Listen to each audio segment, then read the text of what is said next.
হুকুম করুন সর্পরাজ, আমাদের কেন ডেকেছেন? তোমাদের ডাকা হয়েছে এক বিশেষ কারণে।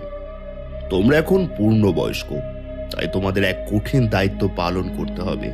আদেশ করুন সর্পরাজ, আপনার হুকুম পালনে আমাদের প্রাণ দিতেও প্রস্তুত। বেশ, তাহলে তোমরা উত্তরপ্রদেশের জঙ্গলের পাশের গ্রামটাতে যাবে।